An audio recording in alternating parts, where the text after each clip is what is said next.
There has been plenty of talk about the Luka Doncic trade and the effects around this league and how highly it ranks on the worst trades of all time. However, it should not make Mavericks fans feel much better that the second most lopsided trade of this entire NBA trade deadline may also have involved the Dallas Mavericks there. That being Quentin Grimes being sent to the Philadelphia 76ers for Caleb Martin. Now, I will be the first one to put my hand up and say I was not on board with this trade when it first went down, but I have to throw in the little Shaq meat and give a little, I was not familiar with your game, Quentin Grimes, because he has exposed layers to his production and talent that we have been unable to see in other locations. And as a quick reminder here, that the points since the trade deadline, Luka Doncic with 339, Quentin Grimes with 318, the Mavs leading scored with 293. Now we got to look at these teams out in South Philly today, or actually down in Dallas, as it did take place on the Mavericks home court, but it was a 130-125 victory that the Sixers did secure there. You're not going to lose them all, and as frustrating as it is, they're not going to go winless the rest of the season. And to make you feel better, at the point of recording, we did get the news that the Brooklyn Nets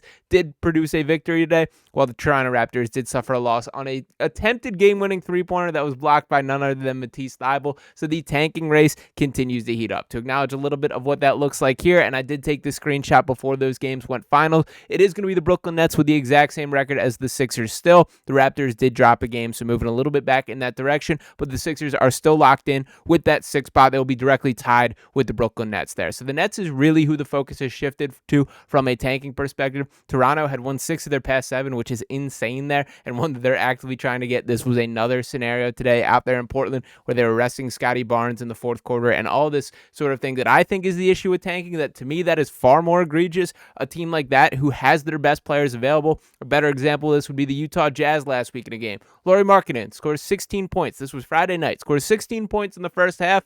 Does not touch the floor the entire second half. No injury designation. Walker Kessler, a fully healthy, just scratch. Did not play. Sat on the bench from start to finish with no injury designation whatsoever. That's tanking to me. That is what is unethical about this if the NBA is trying to take a stance. But nonetheless, we will keep it focused on this Sixers team. I want to get back to the Quentin Grimes conversation. Now, to look at his production today, 28 points, 6 assists, shot 2 of 7 from 3, 10 of 19, a little bit of a revenge game for them, and some good performances off the bench as well. 14 points from Jeff Doughton, 13 from O'Shea Brissett, a really good game from Jalen Hood-Schifino, who's a little bit of an intriguing talent there, a guy who's sort of fallen out of favor from an NBA standpoint after being a first-round pick by the Lakers, but dropped 19 points, shot 5 of 9 from 3 today, showed a little bit of something as far as a creation ability, and it is Quentin Grimes that I think is the story that I want to talk about today. Now, at the time of the trade deadline, it was unclear the direction of the Sixers team. Daryl Morey was telling us to squint and you can still see a championship contender. We knew the state of the team, and shortly after that it was Joel Embiid being shut down for the year.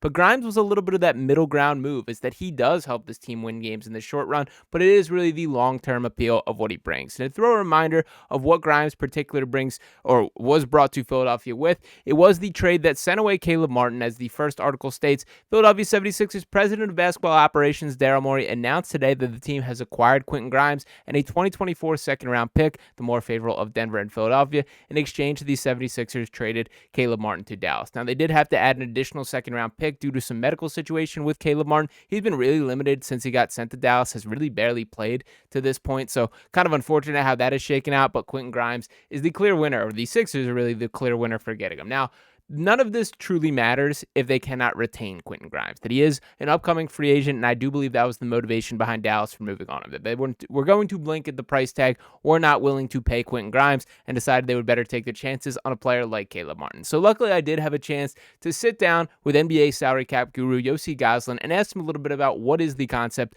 of retaining Quentin Grimes. What are the Sixers' chances of bringing him back next season? And the reply was pretty encouraging. So here it is here. I want to start with Quentin Grimes, who I think has been sort of the prize of the trade deadline, or certainly the guy that is being injected in the starting lineup and basically given the opportunity to prove that he can be a long-term part of the Sixers team. Now, he's going to be a restricted free agent at the end of this season. That felt intentional on Daryl Morey's part. Outside of obviously being able to match like the salary that is initially offered him by other teams, is there some cap implications or advantages that occur by adding a restricted free agent like that? Mainly that you have the matching rights. Okay. Teams are going to be more dissuaded from even making him an offer, because it's kind of a waste of time. If you already have an indication that it's going to get matched. Now, I mean, they've sped up the windows of of putting a 24 of the offer sheets where once you like make an offer, you have like a day to match it, so you're not wasting like time and resources now if you're another team. But the biggest thing is he's got full bird rights, so they'll be able to re-sign him up to anything. I don't anticipate getting him getting like a massive offer. I think he's great. I love the trade for the Sixers. Like just mainly Grimes and Caleb Martin right now. I would say they're both like even in terms of talent, but Grimes is a little younger, not as injury prone, and I could see him getting like around the same type of money as Caleb Martin. And it seems like he's probably going to be like, I'm just shocked he was passed around so much over the past year. So I think it was a really smart move that they're able to get him. And he's probably going to be locked in as a starting two. I guess that's what they've got in mind for next year. And they've got all these other shooting guards now, bringing in Butler, who's kind of like a 1 and 2. Same thing, Lonnie Walker combo guard. They still have Rookie Council. McCain, probably more of a point guard, but he can also play off the ball a little bit. Makes me feel like Kelly Oubre is going to be very expendable. So he's got a player option. He's played really well. Again, the market's still not going to be very strong, so I can't definitively say predict if he'll opt out or not, because we just saw last offseason a lot of role players got squeezed. Yeah. But at the same time, I would guess that the Sixers at this point would probably want to get another forward. What I'm keeping an eye on is I would guess they re-signed Grimes. They got all these other guards. Whether maybe Oubre opts in and Drummond opts in, maybe you can put those salaries together, bring in like a $20 million player or something like that. So that's what I would anticipate the Sixers are probably hoping to accomplish. Interesting. Yeah. So overall, pretty like encouraging answer from Yossi, I would say. Not just with the specifics of keeping Quentin Grimes, but really the overall approach for the Sixers team. A little more flexibility than I had perceived them of having. So it was nice to have those conversations, get some direct answers from the source here. And of course, the likelihood of Quentin Grimes returning is a huge positive. That I do think the Sixers are onto something by having their trio of guards of the future be Tyrese Maxey, Jared McCain, and Quentin Grimes. And why I say that is I do think Grimes is a nice complement from a defensive standpoint, that he's increased his averages to 12.4 points per game, 4.1 rebounds, 2.5 assists. That 39.1% from three looks awesome there, and he is playing at a different style or workload than will be when an actual winning roster is assembled and settles in. He's not going to be asked to create off the dribble at the rate in which he is currently doing, but I respect the way that he's showcasing his skills in a way that he has not been able to do at other destinations. So to sort of reflect on that pathway that Grimes has ultimately gone down, he was drafted out of Houston by the New York Knicks, actually earned like a pretty legitimate role on that Knicks team. He started 60 of 71 games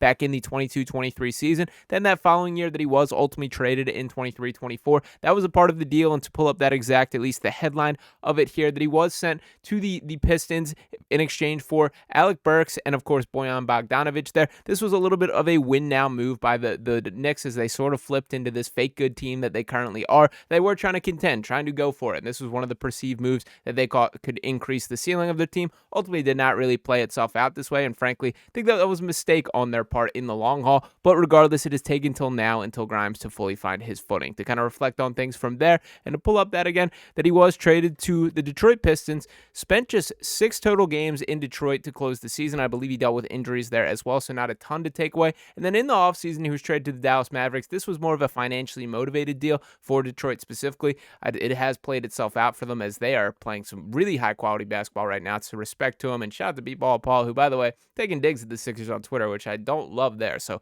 lay off B-Ball Paul. But nonetheless, then he did land here in Philadelphia in the first half of the season with the Dallas Mavericks. He was averaging 10.2 points per game, 3.8 rebounds there, shooting the ball fairly well as well, 39.8% from three. The volume has increased since coming to Philly. And it is surprising a player of his caliber, a guy who I think is like a clear-cut, legitimate, at minimum, rotation player. And I think more than that, to be perfectly honest. I think there's a real world where this guy is a better fit from a starting perspective next to Tyrese Maxey. That will be interesting as they shuffle these rotations, figure out this roster, if that is what Nick Nurse or whoever the coach is at that point does perceive to be the answer there. That I think there is some credence to acknowledging that maybe a guy like Jared McCain is your off-the-bench spark who can come in and change a game, while Grimes and Maxey are sort of, the duo or the backcourt pairing that you do want that's something that we can worry about for another day. But I will give Daryl Morey a little bit of love for finessing the Dallas Mavs in a way that I did not think was possible, but boy, did they one up me on that. So hand up my bad. Apologies to Quentin Grimes. He's a better basketball player, a more well-rounded basketball player than I ever could have imagined. I expected the version we'd seen of him in New York or seen of him in Detroit, or, well, I guess very little in Detroit. Primarily New York is where my Quentin Grimes knowledge comes from, as well as his days in Houston. Watched a lot of him play college, but he essentially was a spot-up shooter and a rugged defender. He still does those things, but there's more to him than that, and that is very exciting to the Sixers. So shout out to Daryl Morey for jumping on the opportunity, checking both boxes of adding a win-now talent, a guy who's an intriguing prospect, and obviously the long-term benefits that it does create. Resetting that timeline, as you had already handed a 4-year deal to Caleb Martin, you can sort of give pretty much that same exact package to a guy like Grimes. So it will be interesting if that is how things go down in the offseason, but pretty excited about what he's bringing to this team. It is a little disappointing the Sixers did pick up a victory today, but ultimately settling about exactly where they are in the standings. You're not going to lose them all, and shout out to Quentin Grimes for getting a little revenge himself. So let me know what you guys think about that overall conversation. What is your ideal backcourt of the future for this Sixers team? Do you see eye to eye with me that Grimes, Maxey, and McCain is the trio of the future from a guard standpoint? And obviously they still have the work to do in attacking the wings, figuring out what the Joel Embiid situation is, but the light is at the end of the tunnel for the Sixers team. So drop those comments below. As always, make sure you guys are hitting that subscribe button, drop a like on this video, and I'll be back talking with you next time. Peace.